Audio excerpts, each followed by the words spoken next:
नंतर मग ते सगळे भोगते सुखी आहेत आणि भोगते सूर्यांबद्दल आपण सर्वांनी ऐकलेलंच आहे. आता मी सगळे मान्यवरांना मी एक छोटीशी रिक्वेस्ट करते, त्यासाठी मला सुद्धा बोलणार आहे.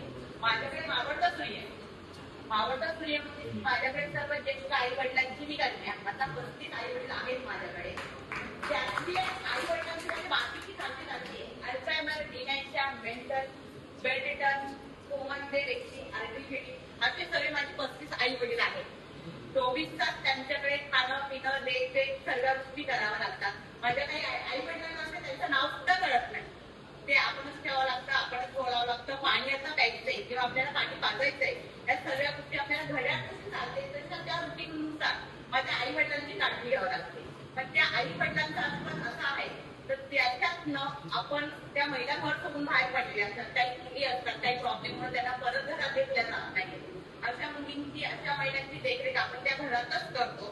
नवरत्न फाउंडेशन, नवरत्न फाउंडेशन हे अंतर्गत काही जवळजवळ 8 ते 9 मुलींची लग्न करून दिले. माझ्या या आई वडिलांच्या आशीर्वादाने ह्या गोष्टी सगळ्यांनी करू शकते. आणि ह्या सगळ्या कार्यामध्ये मला ते सहभागाचं माझा मुलगा रोहन काकडे आणि माझे काका मनोहर बोलते. ते दोघं जण 24 तास कधीची रात्री फोन केला नाही केला. याच्यातल्या काही घटना अशा आहेत, 9 फॅमिली अशा आहेत ज्या आई वडिलांचं भूतकाळ 0 मला माहित नाही. कुठून आले, कसे आले, त्यांची मुलं आहेत की नाही आले, ते फक्त आज माझे आई वडील आहेत. आणि त्या स्वरूपात आई वडिलांची देखरेख करायची मागच्या जन्माचं माझं पुण्य आहे, म्हणून मी आई वडिलांची ह्या जन्मात सेवा करू शकते. कुणी नक्की पुढे येत आहे, स्वरूपात मला हेल्प करताय. घर माझं भाड्याचं आहे, महिन्याला 50 रुपये भाडे. प्रयत्न हाच राहतो तुमच्यासारखं कुणीतरी यावं. तुमच्याकडे तुम्ही बर्थडे साजरे करतात, मला जास्त नाही 5 किलो साखर द्या तुमच्या बर्थडे बद्दल. कारण की ती 5 किलो साखर माझ्या घरचे 8 दिवसाचं ऍडजस्टमेंट आहे.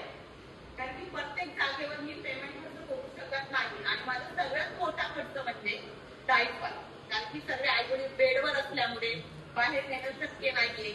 आणि दिवसाचं 3 वेळेस सगळ्या चेंजेस गोष्टी किंवा त्याला फळत नाही करायचा हा खूप मोठा खर्च आहे.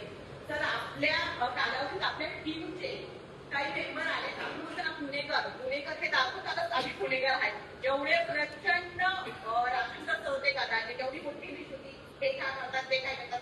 मी माहिती बोलायची मला खूप पहिल्यांदा आलेली आहे. मला समय नाही की काम काय करते ते विचारा. मी कुणीही प्रश्न विचारू शकता, उत्तर मी देणार. पण माहिती बोलायची किंवा तुमच्यासारख्या मान्यवरांसमोर यायचं हे कधीतरीच घडतं आणि ते चान्स भेटत नाही. आता तुमच्या सर्वांचं चालू टाइम कमी आहे. माझा 27 वर्षाचा अनुभव मला 5 मिनिटात मी काय सांगणार. नाही, तुम्ही ही संधी दिली. बँक ऑफ बडोदा तुम्ही सर्व मान्यवरांनी मला संधी दिली नाही, खूप मोठी गोष्ट आहे. मला 5 मिनिटं वाचण्याची वेळ दिली. मी कोण आहे आणि कुणाची मुलगी आहे, आणि मी नवरत्न फाउंडेशनची मुलगी आहे हे मला गर्वाने सांगायला आनंद होतोय. आणि कधी तर तुमच्यातून कुठे म्हणाला अरे वा त्यांची मुलगी आली बरं तुम्ही म्हणू शकता. हे माझ्यासाठी खूप मोठी थाप आहे पाठीवरती. आणि तुम्ही ते काही सहकार्य केलेलं आहे मला ते खूप मोलाचं आहे. आणि हे सहकार्याबरोबर तुम्ही तिथे यावे, व्हिजिट करावी. माझ्या आई वडिलांना तुम्ही काय असतात ते महत्वाचे, पण तुमचा वेळ आहे. कारण की माझ्या आई वडिलांसाठी कुणालाच वेळ नाही. आता एक तर बोलून गेलेले आहे. मोठ्या स्त्रीकडे आपण नेहमी सांगतो सगळे बघता, बावरच्या स्त्रीकडे तुम्ही बघायला येत नाही. ते तुम्ही आले पाहिजे. जास्त काही घ्या, 5 मिनिटं बोला. याच्यात असे आई वडील आहेत त्यांची केस घरचे लोक घ्यायचा प्रयत्न करतात, पण ते होऊ शकत नाही. अल्झायमर केस अशी आहे, तुम्ही काय बोलताय काय म्हणतात ते काहीच कळत नाही. कंटिन्यू ते घड्याळाप्रमाणे रुटीनला घेतात, त्यांना लहान बाळासारखं झोपावं लागतं. मग अशा वेळेला फॅमिली काही करू शकत नाही. पण ते जर एकत्र फॅमिली टीम आमची आहे की त्यावेळेला एकत्र असल्यामुळे सर्वांचे एकमेकांचे रुटीन बघून काही गोष्टी आम्हाला ऍडजस्टमेंट होऊन जातात. अशा सोबत आमची फॅमिली आहे. तुम्हाला सर्वांना सांगेन आमच्या फॅमिली तुम्ही नक्की आले वेलकम. आणि ह्या मुलीचे 2 शब्द ऐकून घेतले त्यावेळी तुमच्या सगळ्या